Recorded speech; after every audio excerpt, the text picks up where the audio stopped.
초반부에 이제 소라가 처음에 하영의 집에 와서 이제 악몽을 꾸고 또 하영이 그거를 지켜보고 있고 그 둘의 어떻게 보면은 소라가 솔직하게 과거에 대해서 뭔가를 얘기하고 싶어하는 순간이라고 생각했거든요. 근데 이제 하영은 그 과거에 대해서 지금 이야기하고 싶어하지 않아. 그때 저는 상상을 해봐요. 우리 만약에 그때 싸웠고 우리가 뭐 지금 왜 이렇게 됐을까? 그러니까 감성에 젖어서 그런 대화를 했으면 이런 모든 상황들이 다 벌어졌을까? 가끔은 이제 생각을 해보거든요. 근데 저는 가족이지만 되게 오랜 시간 서로를 만나지도 않았고 삶이 너무 다르고 불쑥 찾아와서 나타났을 때 저는 정말 갑자기 그렇게 어린 시절로 돌아가서 친근해지기는 좀 어려울 것 같아요. 그러니까 믿고 싶은 마음도 있지만 한편으로는 왜 찾아왔을까 좀 솔직히 좀 걱정되는 마음도 있었을 것 같아요. 좀 근데 그런 어떤 두 가지의 좀 모순된 감정이 한 사람한테 갖게 되는 게 저는 흥미로운 것 같고 그런 지점을 영화에서 보시면 좋겠다라는 생각이 들었어요. 되게 사랑하고 인정을 받고 싶지만 한편으로는 믿을 수도 없고 보호하고 싶지만 또 나를 위협할까 봐 두렵기도 하고 이러한 게 이제 동물은 이제 본능적으로 움직이기 때문에 좀 예측이 불가능한 면이 있잖아요. 그런 것도 인간관계랑 좀 비유를 하자면 그러한 순간들이 늘 있는데 우리는 그래도 같은 인간이고 대화를 통해서 뭔가 해결될 것만 같고 하는 이상적인 마음을 이제 갖기를 마련인데요. 근데 이런 극단적인 어떤 상황, 설정 안에 두 자매의 긴장 관계를 놓이게 되면 그런 모순적인 감정을 좀 따라가는데 잘 이제 보여질 것 같았어요. 그래서 네, 그렇게 이제 연출을 했습니다. 답변해 주시면 좀. 이 영화를 계속 보시면서 생각을 하다 보니까 질문이 너무 여러 가지 생기는데 두 가지만 좀 여쭙고 싶은 게 일단 첫 번째 두부 강아지라고 표현하겠습니다. 그 강아지 색깔이 검은색이고 목줄이 빨간색이었는데요. 그럼 감독님께서 어떻게 의도한 바가 있으신 건지 아니면 뭐 어떤 과거의 피드백에서 어떤 그런 게 같이 연상이 되어야 되는 이유가 있는지 이런 게 좀 궁금해서 여쭙고 싶습니다. 두부 하면은 사실 하얀 색깔이잖아요. 그래서 저도 백구를 처음에 생각을 했어요. 그걸 머릿속으로 생각하면서 시나리오를 썼었는데 이제 두부 역을 캐스팅하려고 많은 강아지들을 이제 봐왔거든요. 근데 우연히 어떤 그 강아지랑 훈련사랑 같이 공연을 하는 컨테스트 같은 걸 본 적이 있어요. 거기서 이제 이 두부 역을 한 조이라는 그 검은색 강아지를 만나게 됐는데 그 강아지가 훈련사랑 굉장히 무게감이 좋더라고요. 그리고 사람들이 많은데도 불구하고 두려워한다거나 긴장하는 게 없는 것처럼 보여가지고 조이를 선택하느라고 이제 검은 강아지로 이제 선택이 됐는데요. 나중에 좀 알게 됐는데 그 검은 강아지가 유기견으로 있다면 선택을 받기가 어렵대요. 그러니까 검은 강아지는 조금 무서운 인식이 있나 봐요. 좀 더 크고 검다라는 인식이. 그래서 그런 증후군도 있다고 들었거든요. 그래서 두부가 유기견이기도 하고 유기견 출신이기도 하고 또 세상에서 좀 탈출해서 떠돌아다니는 강아지로 검은색 강아지도 좀 잘 어울리겠다라는 생각이 들어서 두부는 이제 검은 강아지가 됐고요. 빨간 목줄 같은 경우에는 색깔은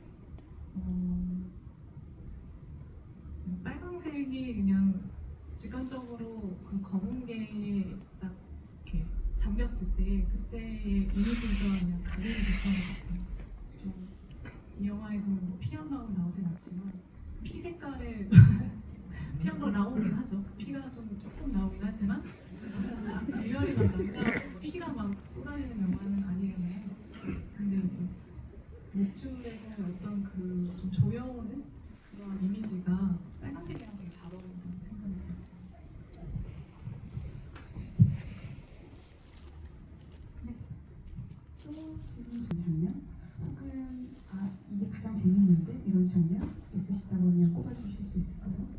그리고 감독님도 내가 생각해도 이건 참 잘 찍었다 라는 거 있으실 것 같습니다. 네. 김다솜 배우님부터 부탁드릴게요.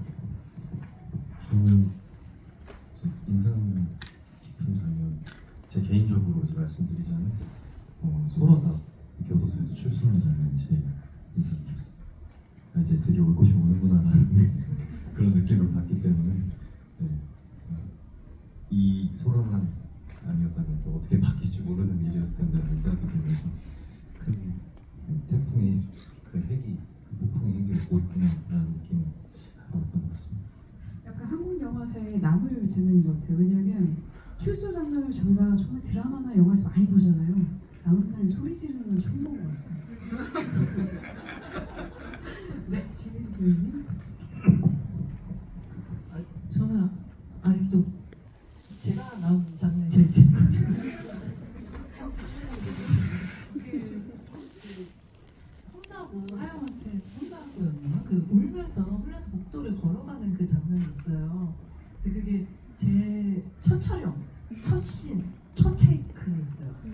첫 씬, 첫 테이크. 그래서 너무 이제 눈물 연기에 대한 부담이 사실 배우들이 굉장히 많은데 나름 잘 해냈다. 잘 나왔다. 약간 스스로 뿌듯해하는 그런 마음이 들어하는 그런 장면입니다.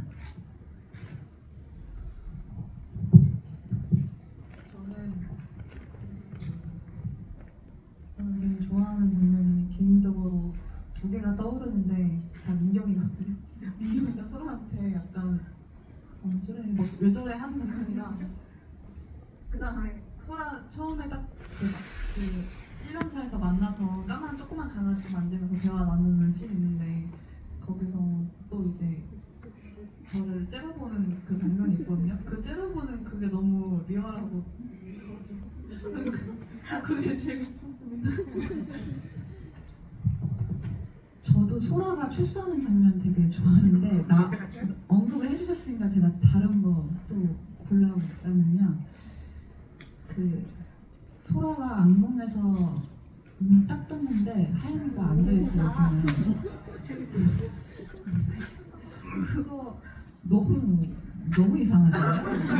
근데 그 다음 장면이 또 뭐냐면은 소라가 담배에 불을 붙이는데 그 하영이가 담배를 뺏어요. 근데 소라가 입에 너무 담배를 꽉 물고 있어서 이게 부러졌어요, 담배가. 그게 원래 NG인데 다행히 둘 다 안 웃었고 그래서 그냥 쭉 갔죠. 네. 그래서 그 장면이 실제로 쓰였더라고요. 그래서 그 장면이 볼 때마다 그때 그 NG가 떠올라서 재밌습니다.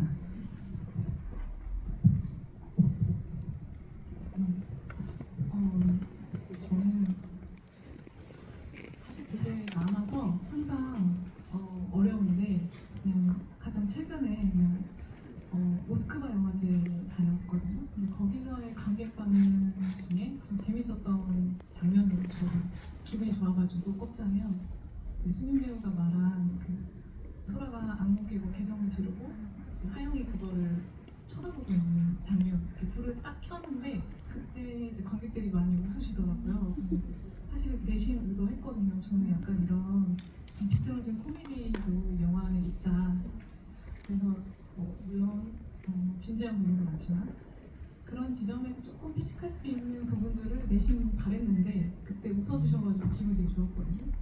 그래서 이 영화가 되게 범상치 않게 흘러간다. 하영과 소라가 관객에게 이런 유혹을 하고 있다. 저는 이런 장면이라고 생각이 들어가지고 지금은 그 장면이 가장